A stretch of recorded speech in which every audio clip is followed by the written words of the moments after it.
Hello friends, ओम श्री गणेशाय नमः। आप सभी का स्वागत है आपके अपने यूट्यूब चैनल पर। फ्रेंड्स, आज हम आपको इस वीडियो में बताने जा रहे हैं सूरज रोटा व्रत की कहानी, विनायक जी की कहानी और सूरज रोटा व्रत की पूजा विधि, उद्यापन विधि के बारे में। फ्रेंड्स, वीडियो शुरू करने से पहले आपसे रिक्वेस्ट है, अगर आप हमारे चैनल पर नए हैं और आपने अभी तक चैनल को सब्सक्राइब नहीं किया है तो प्लीज़ सब्सक्राइब कीजिएगा चैनल को, साथ ही प्रेस कीजिएगा बेल आइकन को, जिससे नए वीडियो से रिलेटेड नोटिफिकेशन आपको तुरंत प्राप्त हो सके। और वीडियो पसंद आने पर वीडियो को लाइक और शेयर जरूर कीजिएगा। सूरज रोटा का व्रत होली तथा गणगौर के व्रत चैत्र शुक्ल पक्ष की तृतीया तिथि के बीच आने वाले रविवार को किया जाता है। सूरज रोटा के व्रत में सूरज भगवान का पूजन किया जाता है। एक समय भोजन करके पूरे दिन निराहार रहते हैं। भोजन में रोट खाते हैं, जिसे जूठा नहीं छोड़ते हैं। इस दिन नमक नहीं लिया जाता है। व्रत खोलने के लिए सूर्य छिपने से पहले भोजन किया जाता है। धूप में खड़े होकर सीधे सूरज भगवान की पूजा करनी चाहिए। ऐसा संभव न हो तो सूर्य भगवान के चित्र के सामने भी पूजा कर सकते हैं। सूरज रोटा व्रत की पूजन सामग्री: रोली, चावल, लच्छा, मेहंदी, घेवर या हलवा और रोट, जल का लोटा, गंगा जल। सूरज रोट बनाने की विधि: सूरज रोटा की पूजा के लिए रोट बनाने के लिए गेहूं के आटे में घी का मोयन डालकर आटा गूंथ ले। आटे में नमक न डालें, यह रोट अलूना होता है, इसे थोड़ी देर रख दें। अब आटे को हाथ से मठार लें और थोड़ी मोटी रोटी बेल लें। यह रोटी सूरज जैसी दिखनी चाहिए। रोटी के बीचों बीच किसी गोल चीज से काटकर गोल छेद बना ले। रोटी की इसी छेद में से देखकर सूरज भगवान की पूजा की जाती है। एक बार में जितना खा सके उतना ही बड़ा रोट बनाना चाहिए, क्योंकि रोट जूठा नहीं छोड़ा जाता है। सूरज रोटा व्रत की पूजन विधि: 2 रोट बनाए जाते हैं, एक पूजा के लिए और एक खाने के लिए। पूजा वाला रोट पूजा के बाद ब्राह्मणी या गाय को दे दिया जाता है। दूसरा रोट खुद खाया जाता है। एक थाली में पूजा का सारा सामान रख लें। यदि होली पर दशा माता का डोरा लिया हो तो वो भी पूजा थाली में रखें। सूर्य भगवान को जल और गंगा जल के छींटे दे। इसके बाद रोली, लच्छा, अक्षत, मेहंदी अर्पित करें। घेवर या हलवे का भोग अर्पित करें। रोट का भी भोग लगा सकते हैं, लेकिन रोट टूटना नहीं चाहिए। व्रत करने वाली स्त्री बाएं हाथ में रोट या घेवर लेकर उसमें सूरज को देखें और कोई दूसरी महिला सूरज की तरफ लोटे से थोड़ा थोड़ा जल छोड़ती जाए। जल छोड़ने वाली पूछे, सखी सूरज जी दिख्या, अर्थात हे सखी, क्या सूर्य भगवान दिख रहे हैं? व्रत करने वाली स्त्री जवाब में बोले, सूरज जी दिख्या, दिख्या सो ही टूटा, अर्थात हाँ सखी, जैसे सुंदर सूर्य भगवान दिख रहे हैं वैसी ही कृपा हम पर करेंगे। इस तरह 7 बार जल छोड़ने वाली यह प्रश्न पूछे और हर बार व्रत करने वाली यही जवाब दे। 7 बार यह जवाब घेवर या रोट में देखते हुए ही देने होते हैं। इसके बाद सूर्य भगवान को प्रणाम करें। अब गेहूं के कुछ दाने हाथ में लेकर सूर्य भगवान की कहानी कहें या सुने। सूरज रोटा व्रत की उद्यापन विधि: किसी भी व्रत का उद्यापन करने से आने वाले वर्षों में व्रत करने की अनिवार्यता समाप्त हो जाती है। इसे उजमन, उजमना या उजरना के नाम से भी जाना जाता है। सूरज रोटा व्रत का उद्यापन जरूरी होता है, क्योंकि इस उद्यापन के बाद ही गणगौर के व्रत का उद्यापन किया जा सकता है। अतः सूरज रोटा व्रत का उद्यापन जरूर कर लेना चाहिए, ताकि यदि गणगौर के व्रत का उद्यापन करना हो तो कर सके। सूरज रोटा की व्रत का उद्यापन भी होली और गणगौर के बीच आने वाले रविवार को ही किया जाता है। यह उद्यापन लड़की अपनी शादी से पहले भी कर सकती है और शादी के बाद भी, जैसी परिवार में परंपरा हो वैसा कर सकते हैं। सूरज रोटा का उद्यापन पियर की तरफ से होता है। उद्यापन की विधि: इस व्रत में उद्यापन में 8 महिलाओं को भोजन कराया जाता है। भोजन में एक ही तरह का अनाज काम में लिया जाता है। पूड़ी या रोट परोसे जाते हैं। कोई भी रोट जूठा न छोड़े, इसका ध्यान रखना चाहिए। महिलाओं को टीका करते हैं, प्लेट में भिंडी का पत्ता रख कर देते हैं, इसके बाद ही विदा करते हैं। सूरज रोटा उद्यापन के लिए एक दिन पहले यानी शनिवार को मेहंदी लगा लें। दूसरे दिन यानी रविवार को, जिस दिन उद्यापन करना है उस दिन सुबह सिर धोकर नहा लें और सुंदर वस्त्र, गहने आदि धारण करके श्रृंगार करें। पूजा के लिए रोट बनाकर तैयार कर लें। रोट और पूजा की थाली के साथ बताई गई पूजन विधि के अनुसार सूर्य भगवान की पूजा करें। सूर्य भगवान की कहानी सुनिए। इसके बाद 8 महिलाओं को भोजन कराएं। भोजन में रोट या पूड़ी और सब्जी तथा उसके अलावा श्रद्धा के अनुसार भोजन बनाया जा सकता है, लेकिन कोई भी भोजन जूठा न छोड़े, खासकर पूड़ी या रोट। महिलाएं जब भोजन कर लें तो उन्हें टीका करे, प्लेट में रखकर बिंदी का पत्ता तथा श्रद्धा अनुसार 11 या 21 रुपए रखकर उपहार दे। एक प्लेट में घेवर, बिंदी का पत्ता, रुपए रखकर सासू माँ को पैर छू कर दी।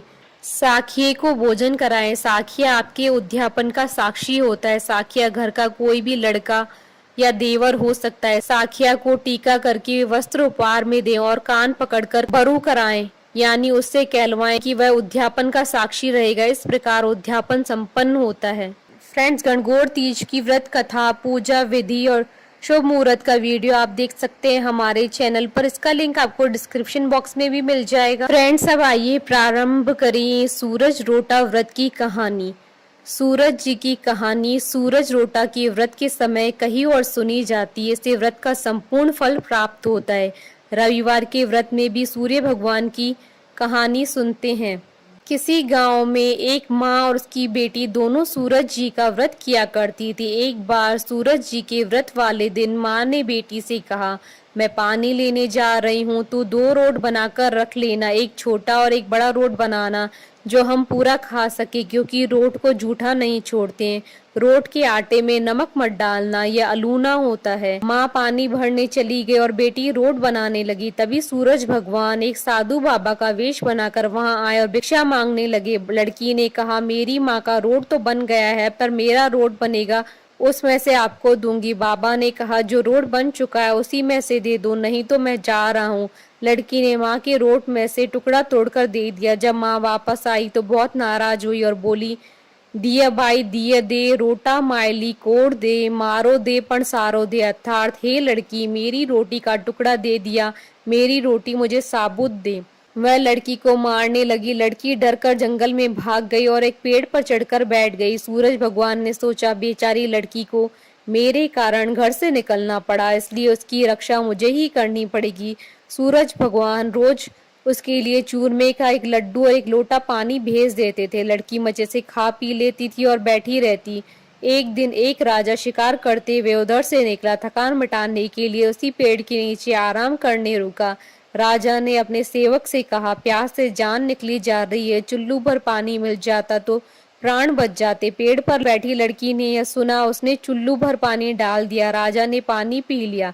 राजा ने कहा, अरे सेवक, आधी जान तो बच गई, पर एक चुल्लू पानी और मिल जाए तो आधी जान और बच जाएगी। लड़की ने फिर एक चुल्लू पानी डाल दिया। राजा ने पानी पी लिया। राजा को आश्चर्य हुआ। उसने सेवक से कहा, ऊपर अवश्य कोई है, तू ऊपर चढ़ और देख कौन है। सेवक ऊपर चढ़ा तो उसे लड़की मिली। लड़की ने सेवक से कहा, भैया तुम ये स्वादिष्ट लड्डू खा लो और पानी पी लो, पर राजा को मेरे बारे में मत बताना, यह कह देना कि ऊपर कोई नहीं है, पता नहीं राजा मेरे साथ कैसा व्यवहार करेगा। सेवक भूख प्यास से परेशान था। उसने लड्डू खाया, पानी पिया और नीचे जाकर राजा से कह दिया कि ऊपर कोई नहीं है। राजा ने सेवक से कहा, तू ऊपर गया तब तो थका हुआ था और आया तो तरोताजा दिख रहा है। नहाया हुआ खाया हुआ मनुष्य छिपता नहीं है, मुझे संशय हो रहा है, मैं खुद ऊपर जाकर देखता हूँ।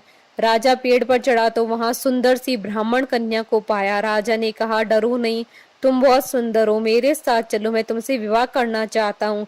लड़की राजा के साथ चली गई। राजा ने उसके साथ विवाह कर लिया। साल भर में ही उसने एक सुंदर बालक को जन्म दिया। उसकी अन्य रानियां, उसकी देवरानी, जेठानी आदि उसकी और उसके पुत्र की सुंदरता से जलने लगी थी। सूरज जी का व्रत आया। लड़की रानी ने व्रत के लिए रोट बनाया। दूसरी रानियों ने राजा से कहा, तुम्हारी नई रानी को रोट बनाना नहीं आता, उसका बनाया हुआ रोट खाओगे तो आपका पेट दुखेगा, रानी खाएगी तो कुंवर का पेट दुखेगा। नई रानी ने यह बात सुन ली और उसने रोट को थाली के नीचे छुपा दिया और सूर्य भगवान से सहायता के लिए प्रार्थना करने लगी। राजा ने जब पूछा कि थाली के नीचे क्या है तो उसने कहा, मेरे गरीब पियर से आया हुआ उपहार है।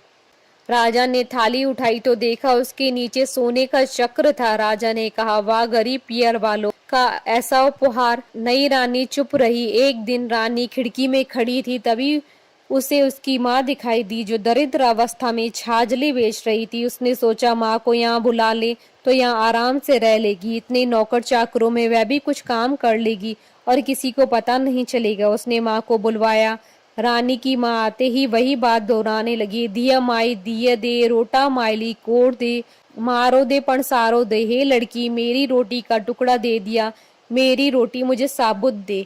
रानी ने सोचा कहीं सबको पता न चल जाए कि मैंने अपनी माँ को इस तरह महल में बुलाया है, मुसीबत हो सकती है। उसने माँ को चुपचाप एक कमरे में रहने को कहा, बाहर से ताला लगा दिया। रानी की देवरानी और जेठानी अन्य रानियां राजा से कहने लगी कि नई रानी का व्यवहार संदेह पैदा करता है।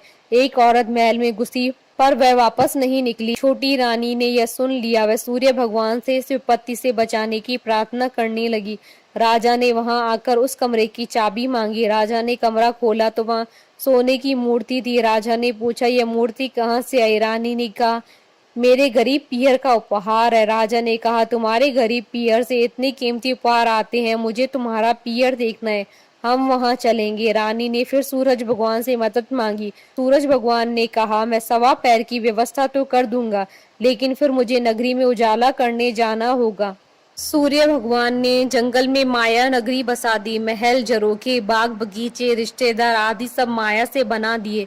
महल की रसोई में कई प्रकार के व्यंजन बन रहे थे। सबसे मिलकर और खा पी कर रानी ने राजा से वापस चलने को कहा। राजा ने कहा, जल्दी क्या है, थोड़ा आराम कर ले। रानी ने बड़ी मुश्किल से राजा को वापस चलने के लिए मना लिया और वह रवाना हो गए। थोड़ी दूर जाने के बाद राजा को ध्यान आया कि उनकी कटार वहीं रह गई है। राजा ने सेवक को कटार लाने भेज दिया। सेवक वहां गया तो देखा कि वहां जंगल के सिवा कुछ नहीं था।